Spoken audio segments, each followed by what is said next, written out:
Show, your gateway to building a standout business with your personal brand. And today, we are going to take a deep dive into the world of short form video. And I was inspired by my guest today, Neal Schaffer, who's coming on to talk about short form video. He posted a podcast, his most latest recent podcast, on his show, which is Your Digital Marketing Coach. So Neal is your digital marketing coach. And he was talking about it's time to get serious about short form. And I couldn't agree more. This is something that I have absolutely been exploring, certainly all last year. And the trend is that, if you haven't been there and noticed this, TikTok has just exploded in growth. And what's interesting is that all of the other social media platforms are looking over their shoulder at TikTok and going, oh my gosh, we have to do something to catch up. So the same vertical video format, the same short form format that TikTok basically developed and has just really done well with is now being copied by Instagram and Facebook and YouTube and probably soon to come to LinkedIn. So, And so the cool thing is that if you are willing to be consistent with your content creation and you are willing to put out these short form types of videos on a regular basis, you will be rewarded by these algorithms on all of these platforms because they're literally all trying to play catch up with one another. And they're wanting you as a creator to basically join the bandwagon and be posting and sharing this type of content. So let's dive in. Neal, welcome to the show. Brad, thank you very much. It's an honor to be here, and I'm genuinely excited to talk about this topic today. Yeah, so just back up a little bit in terms of, I know that when I was listening to your podcast, you were saying, well, I'll admit I'm late to the party. So what pushed you over the edge in terms of having an interest in short form video, and what do you see as the opportunity? Well, let me start by saying that I say this to my own podcast listeners and to my clients: you're never too late for anything. Right. And when one of my clients, who was a Grammy Award musician, started an Instagram, he'd already had, 1 million Twitter followers, a few million Facebook fans, and he thought he was late. And he was embarrassed to start with 0 followers. Yeah. Now he's verified as millions of followers, if not, well, maybe not tens of millions yet, but everybody starts somewhere. And the fact is that social media continues to grow. And especially, Brad, I mean, we've been around the block, and you see growth in social networks. They begin with usually a very, very young audience, and then it expands from there. So there are always new users. I got contacted from someone on Instagram a week ago, someone that I knew 30 years ago that remembered me and said that she had just joined Instagram. And when I was a little kid, thanks for teaching me English. That's a friend of the band. So yeah, there's always new people joining. My job, I take my job very seriously. And my job is really to help my clients and my community with where they're at now and what the potential is to grow. Focused on digital, and digital is very broad. So you have, digital, you got content marketing. I wrote a book on influencer marketing. A lot of people know me as like a social media marketing expert. So whenever I see this delta between where people are at or where companies are at and where there's huge potential, that's where it's my responsibility as a professional to jump in. And I need to do all this myself, right? I can't teach what I don't know, what I haven't experienced. And what I tell a lot of younger professionals, and I'll say it the same for your audience, the only way to get experience in something is to actually do it, is to dive in. I've created TikToks. I showed my 17-year-old daughter. She cringed. I immediately deleted it, right? It's okay. It's totally okay to experiment. But I think the critical thing is, and I felt this when I wrote The Age of Influence, which is this book on influencer marketing I wrote back in 2020, was that marketers really misunderstood what influence marketing is, what it could do for your business. And I sort of feel the same way for short form video. Will TikTok get banned? I don't know. But as a content format, it is clearly here to stay. And Yeah. even if TikTok gets banned, people flock to Instagram Reels, YouTube Shorts, is one thing. Isn't TikTok all about dances? Well, isn't Facebook all about college students? Isn't Instagram all about like, photos of these celebrities or people that want to be celebrities? These things have all changed over time. And I think as business owners and marketers as well, we often have these preconceived conceptions that hold us back. So it's looking at you in the mirror that short form video is clearly exploding. And on the flip side, social networks are changing. They're no longer a place where you can generate the type of website traffic that you could some time ago. And the networks want you on their platforms. I mean, even LinkedIn has a creator fund, right? So clearly the tables have turned. It's all about the creator economy. And as a business owner, you don't necessarily need to make money from your content, but if you want to be seen in the algorithm, and the best thing about all this, Brad, as you know, is that short form video can really create this unique connection, this unique emotional connection with a customer or a potential client in a way that other content formats can't. So when we talk about short form video, don't think about TikTok. Don't think about the content format. And even if you don't publish, Brad, as you know, even if you don't publish the content, become a student, consume the content, because you will think about social media content very, very differently once you start to watch other people's TikToks and shorts and reels. And that's always, when I talked about Twitter a decade ago and I had clients that wanted to get on Twitter, I'd say find a role model. And I'll say the same thing with TikTok. Find people in your industry that are already doing this that you think are doing it very well. And that becomes your template. Obviously, you don't want to copy them. You want to be inspired by them. But short form video is still very new. The fact that you're listening to this podcast is probably still relatively new. And it was for me too. So I have jumped on board. Mentally, I've jumped on board. I don't have the output yet, but I've spent the past few weeks creating my own, way that I want to do this. And I Yeah. think the way to think about short form video, from my perspective, for those that are still sort of wondering, so you have long form video, which are YouTube. You have long form blog post content, and then you have very short form content, right? It's the tweets, the posts. And I think what we've seen over the last 5 years is this growth in the short form content, the Instagram photo, the Facebook photo, the LinkedIn. This is what happened to me at work today, the LinkedIn selfie. Short form video is just taking that, I think, a little bit further, but it's understanding that TikTok, at least, is becoming a huge search engine. So one video, one piece of advice, one subject, one topic, right? And I think if you start to jot down when you have an experience in your business or with a customer or what have you, if you start to jot down notes of like, oh, that was really interesting, or man, more people need to know about this. If you start to jot these things down, I think you begin to create a quasi editorial calendar that then, okay, once a week I can do this. And the beautiful thing is, you just need to show up. It's not fancy. The whole idea about why short form video does so well is it's raw, it's authentic, and it can be done from your phone. So Yeah. yes, there's apps you can use. There's people that can help you on the process, that can help accelerate that, do it, higher quality, and we can go on and on about that. But that is and I'm sorry I went on for a little while there, Brad. That is sort of the way I look at it. And like I said, even if you're not creating the content, and trust me, you're talking to someone that has hundreds of thousands of social media followers, and my traffic from social media has declined year in, year out. And that's not what social media is for anymore. And with the rise of short form video and with the rise of other multimedia content, social media is all about making connection. Yeah. And you need to shift your mindset. And the best way to make connection right now, because of the algorithm and because of the nature of the content, is short form video. I'll stop there for a sip of coffee. Yeah, that's great. Well, first of all, I can hear your enthusiasm. You need to curb your enthusiasm. Nice one. So, yeah, well, I'm going to underline a couple things. Number Pretty, one, pretty enthusiastic. Okay, I'll stop. so I was going to say, just the whole attitude of not really knowing the answer, but being willing to go out and explore is a really good place to start. And, especially for people who are thinking, I thought TikTok was for kids, and I thought it was all about dancing to the latest music trend, and which it's really not.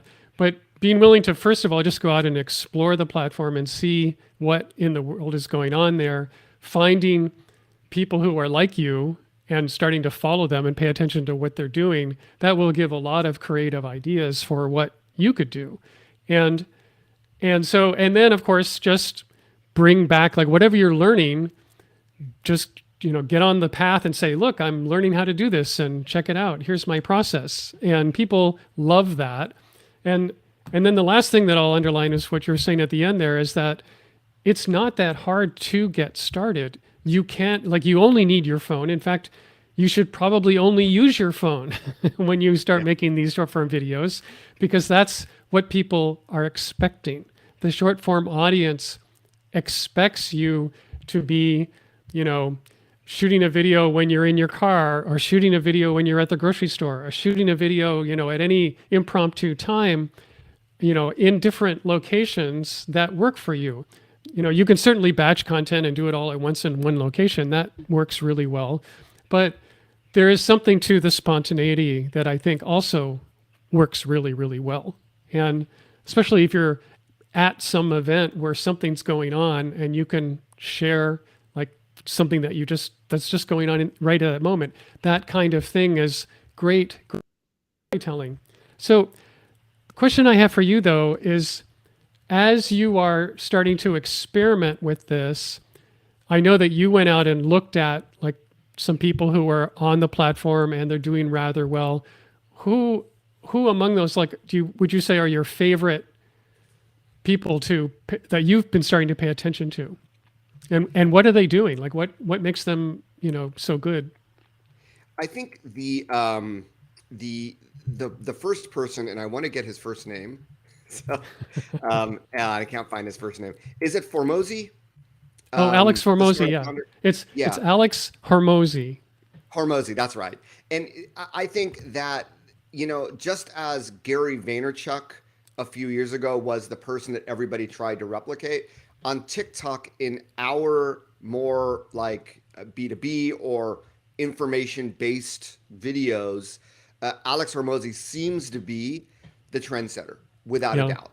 Yeah. And he is definitely one that has inspired me, because if you look at no one else, just start looking at Alex Hormozi, listen to the content, see how he presents it, and then see the number of views he gets. And that's it. And it's like, okay, my audience is on TikTok. That to me was proof. Now, there are other companies like Vidyard that are trying to do this, and what I think is you don't want to be overly produced when you do this. And I also think you also want to stick with one topic. It needs to be raw. So, one of my first TikToks was literally, I just had this epiphany moment in my car as I was getting back in it to start driving. And I just, I have my car on one of those magnets in the dashboard. And I just started recording myself as if I was talking to someone in the audience, giving them advice.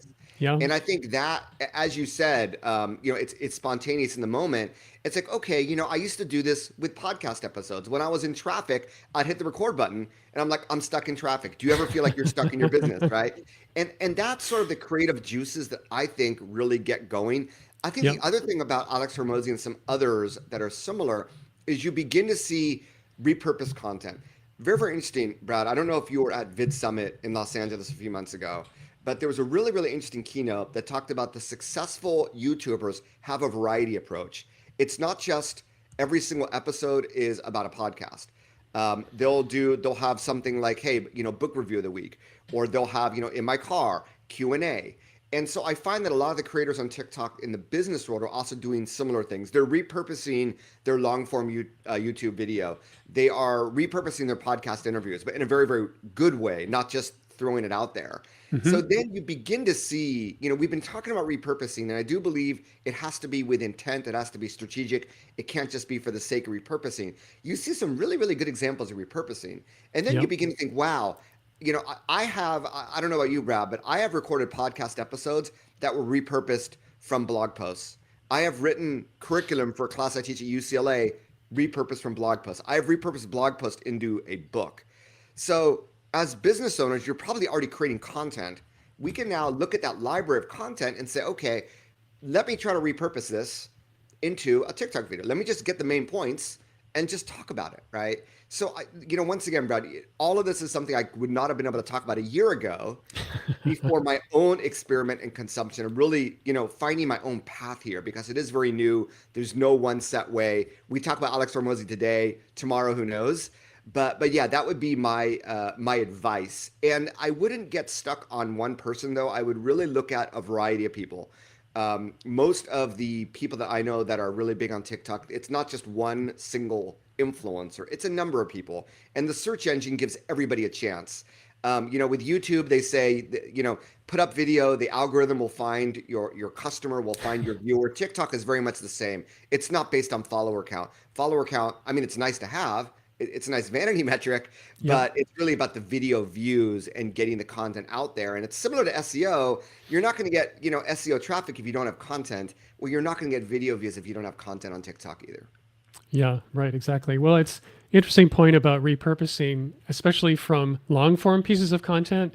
I mean, that's something that I've been doing all this past year from this show. Like I'll take both excerpts of me saying something and I'll have excerpts from my guests saying something. And these will be very short clips. They might be 30 seconds, 45 seconds, something like that.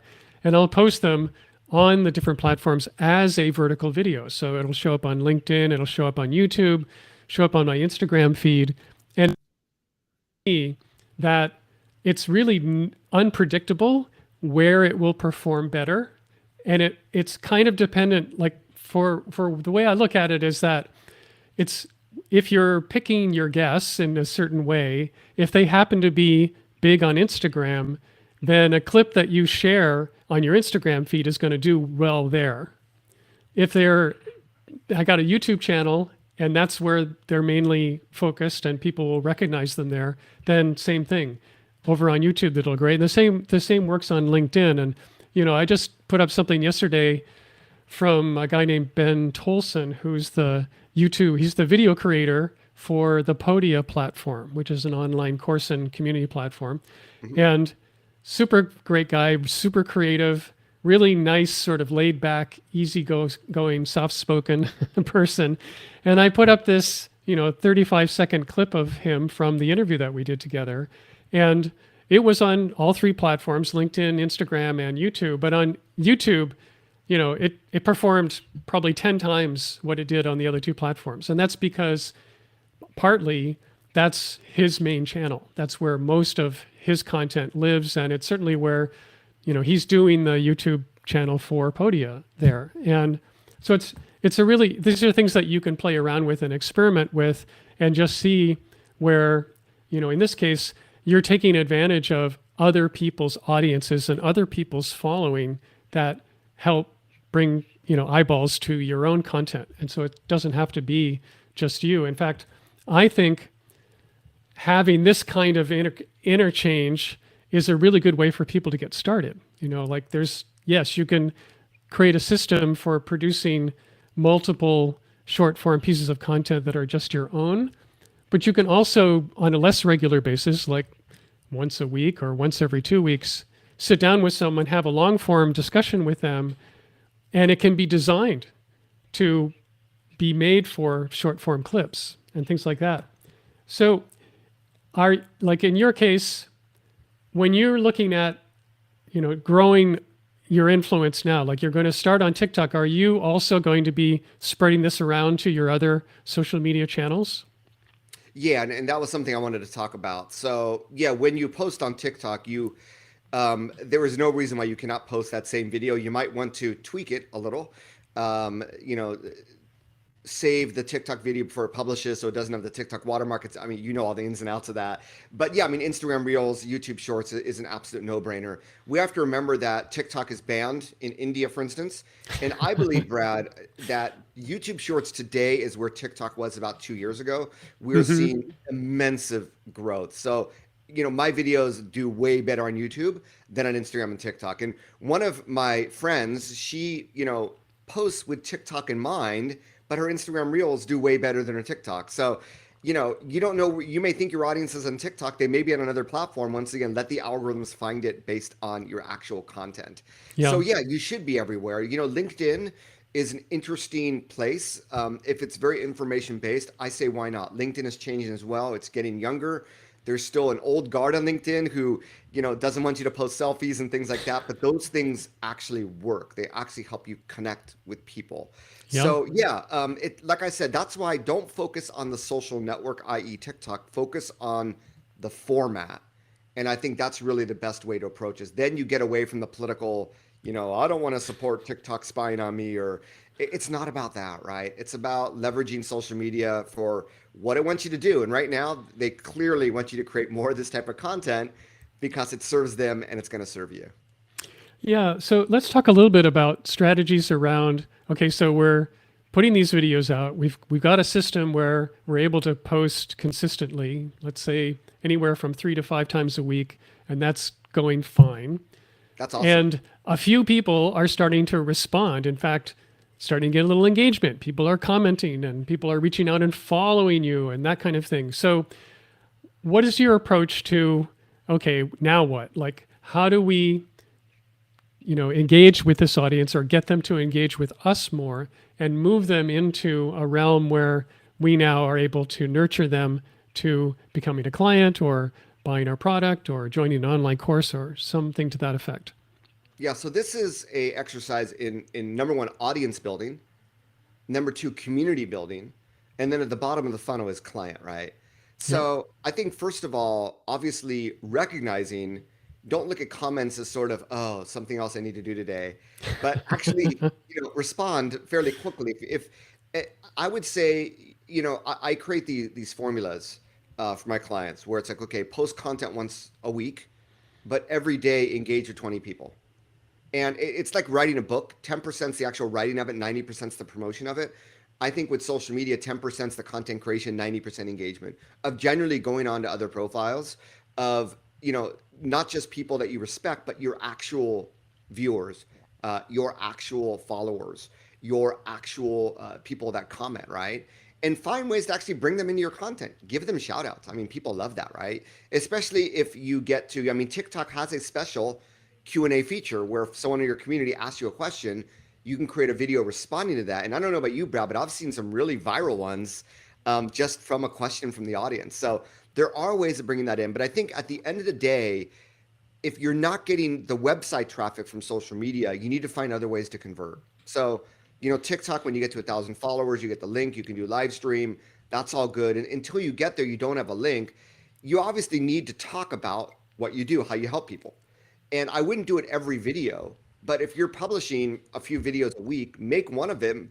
I'm not going to say completely promotional, but at the end, and yeah, this is exactly what I teach in my course, go to whatever URL to learn more or DM me for information. I think, and I sort of struggle with this as well, Brad. We don't want to there's some that are very, very easygoing at like promoting themselves day in, day out. I don't know how well those people do from a business perspective with social media. I am not one of those people. Although I'm a fast talker because my parents were from New York City, I'm very much soft-spoken when it comes to the final push. But I do believe that people just don't know what you do. They don't know how you can help them. And just because you say it once a week, they don't know. They don't hear it enough. It's not top of mind so that they understand how you can help them. So it needs to be repeated, right? And you Yeah. need to find mechanisms at the end of the day to get them on your email list. Could be a download, it could be a webinar, whatever it is. That I believe is the key. I launched my first digital course recently, Brad. It's a cohort-based learning course on Maven. Maybe some of you know the platform. And I found that every single one of my customers so far has gone through a sequence that includes a webinar. So in Yeah. the webinar, I'm giving them value, but I'm also showing them my teaching style. Yeah. And at the end of the day, in B2B sales, and my background's B2B sales, they say you need 5, 10, 20 touches. You need those touches, and you need them in a variety of ways.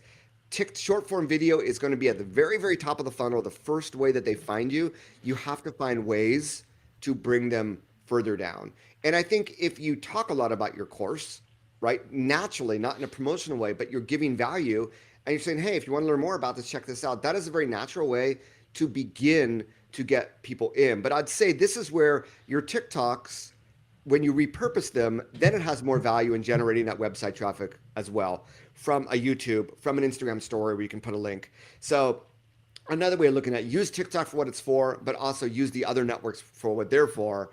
And that's why LinkedIn becomes extremely valuable, because people will click out of LinkedIn to find out more. And you could, in the comment of LinkedIn, put a clickable link to your program for your short form video. That is just not, TikTok is just not the same. People are not used to clicking out of there. So that would be my advice there. Look, these are not, just because you're on TikTok doesn't mean you're going to become a millionaire, right? You've got to find ways to adapt your business to the medium, but find other clever ways of generating the business. And those would be a few tips that I would have for the audience.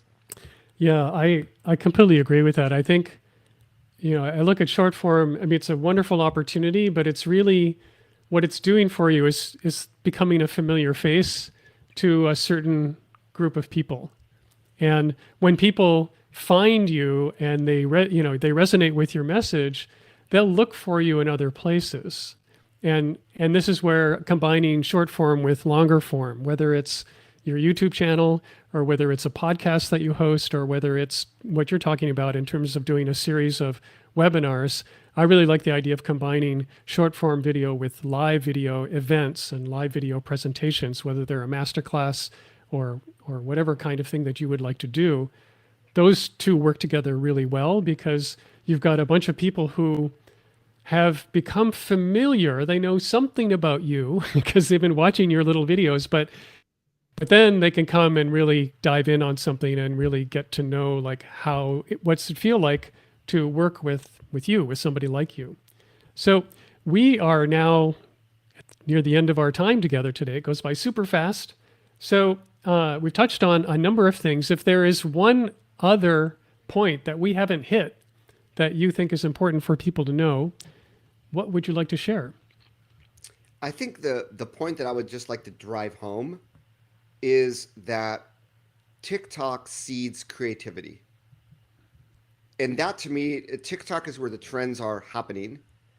So that to me is value that is comparable to actually publishing content and getting visibility there. Even if you don't do TikTok, even if you don't do short form video, I do believe by being a more active consumer of the content there, it's really going to spark a lot of creative ideas that's going to help you become better, not just at content, but at presenting, at speaking in your next sales call.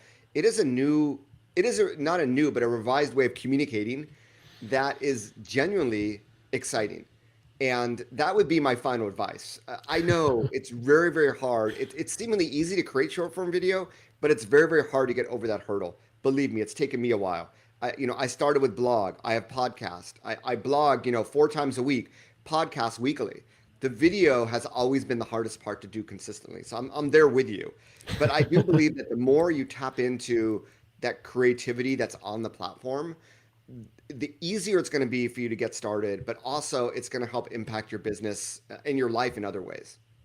Yeah, that's great. Awesome. Well, all right. So if people want to reach out to you and join your membership, join your masterclass, what's the best way for them to do that? Well, I am Neal Schaffer everywhere on social media, on the web. So I'm the real Neal, Neal. Don't do the Starbucks barista misspell. And it's SCHAFFER. So nealschaffer.com. TikTok is the only one where I'm not Neal Schaffer. I'm Neal Schaffer Social. Just getting started there. You're not going to see much yet. Hopefully that'll grow soon. And my podcast is called Your Digital Marketing Coach Podcast. So yeah, I mean, if I can be of any help, feel free to hit me up in the socials or, fill out the contact form on my website and I'll get back to you. Cool. Well, I'll make sure that links to all the appropriate places are in the show notes. And Neal, thank you so much for coming on today, driving through the rain in order to get here. Thank you, Brad. We don't get much rain in Southern California. So when we do get rain, people drive really, really slow. So my apologies, but it all worked out. Right. All right. And for those listening here at the end, I just want to remind you that if you would like to go and get all of the episodes, all the video, all the audio, all the show notes, just go to standoutceoshow.com and you can binge to your heart's content. We go live every Thursday at 11 a.m. Eastern Time. The best way to join us is to join us live. And until the next time, so long, everyone.